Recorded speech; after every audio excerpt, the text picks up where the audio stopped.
What if the silence of space isn't empty, but a choice? Imagine a signal arriving tomorrow, not a booming declaration, but something far more subtle, a silent revelation. How would humanity react? Would our cultures crumble, or would we rocket forward into a new golden age? This isn't science fiction anymore. It's a coming reality. The first signal arrived without sound, just a vibration in the fabric of space, a tremor that brushed past Earth like the exhale of something impossibly old. Dr. Mara Eldrin felt it before she saw it.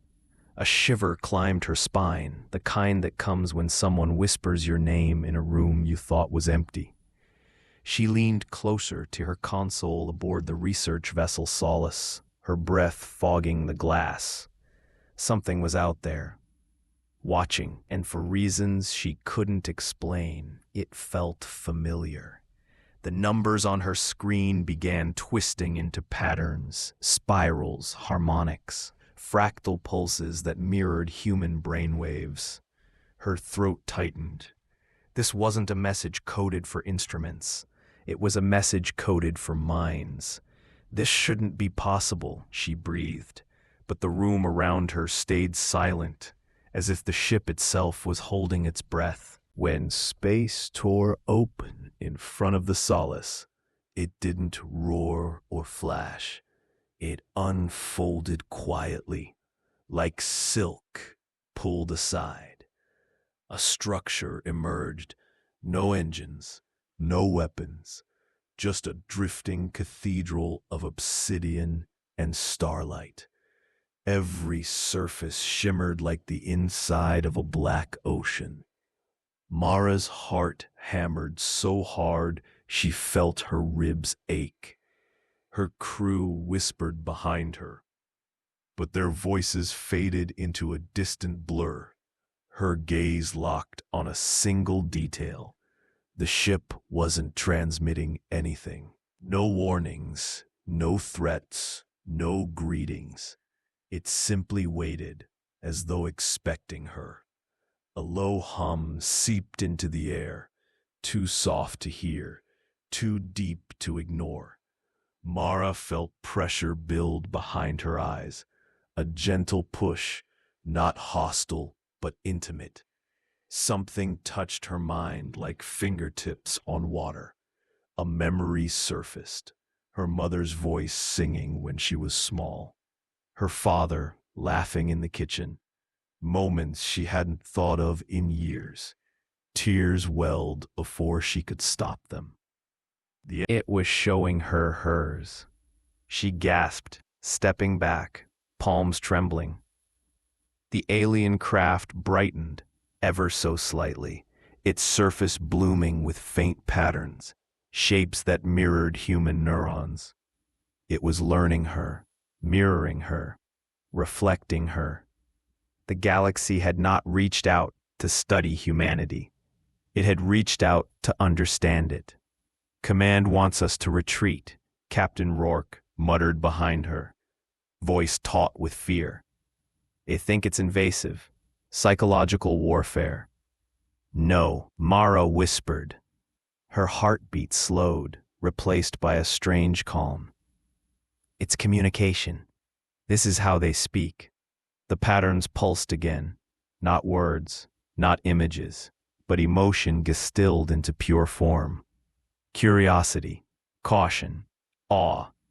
For the first time since humanity looked at the stars, something looked back with wonder.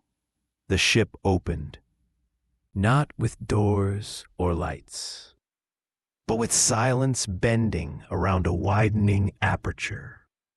A corridor formed, smooth, black, endless. Mara felt it calling her like gravity, like fate. The crew protested, but she barely heard them. Every instinct screamed danger, but something deeper whispered destiny. She stepped inside. The air shifted instantly, warm, fragrant, like rain on old stone. Shapes drifted in the dark, not solid, not light, more like memories given form. Every step she took echoed with a soft, metallic resonance.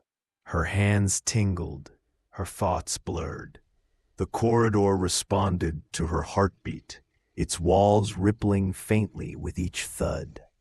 Then she heard it, the first sound the alien vessel ever made. A whisper, her own voice, but older, layered, fractured across time.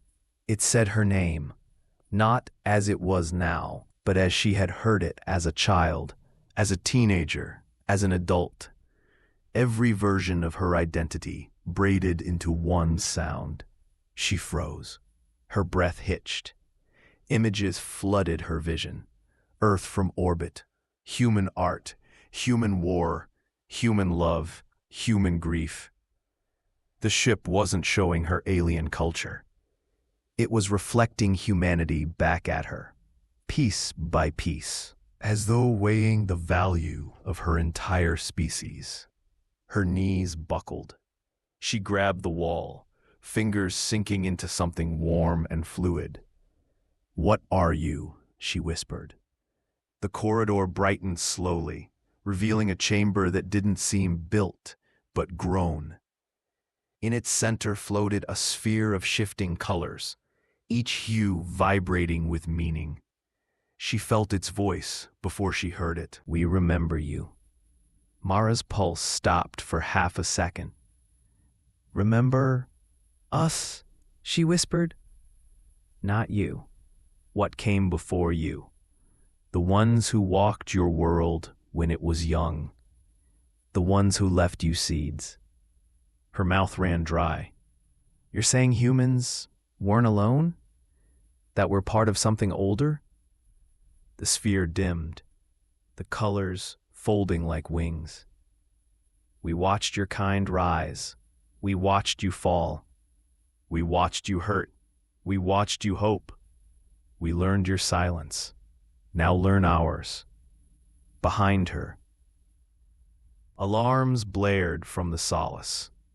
An unknown fleet had entered the system, towering Leviathan ships with jagged hulls and blood-red engines.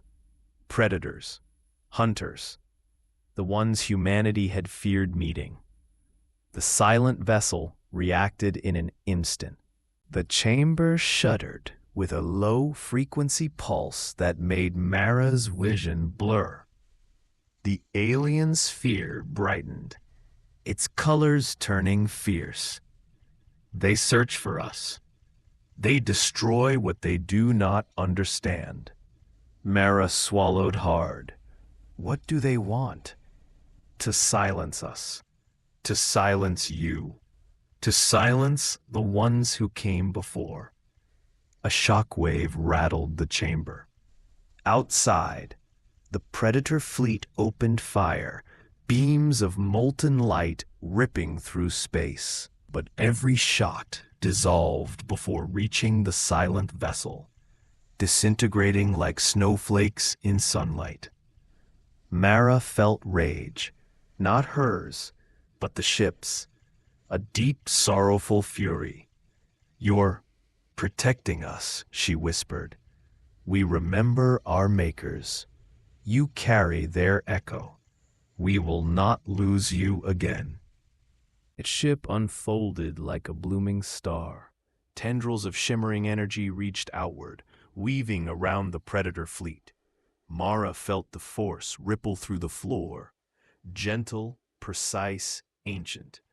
The enemy ships froze in place, weapons dimming, engines dying. Then they vanished, not destroyed, but erased from existence, plucked out of space-time with surgical precision.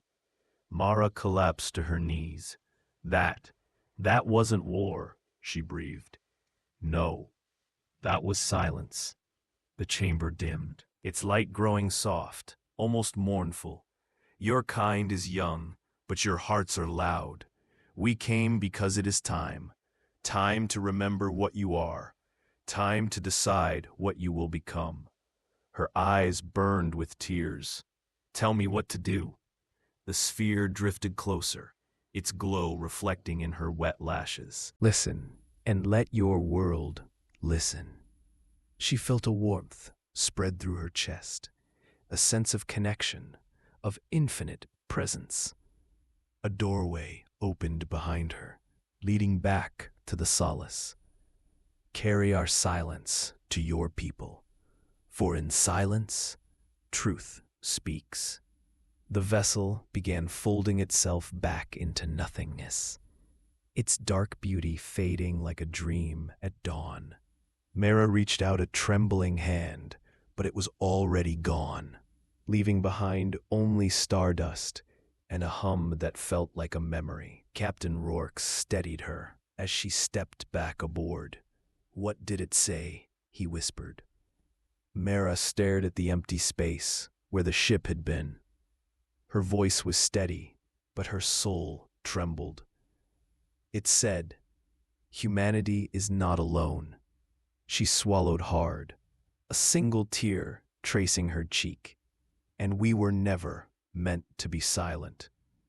The stars shimmered outside the viewport, brighter than she had ever seen them, as if the universe itself had paused to listen.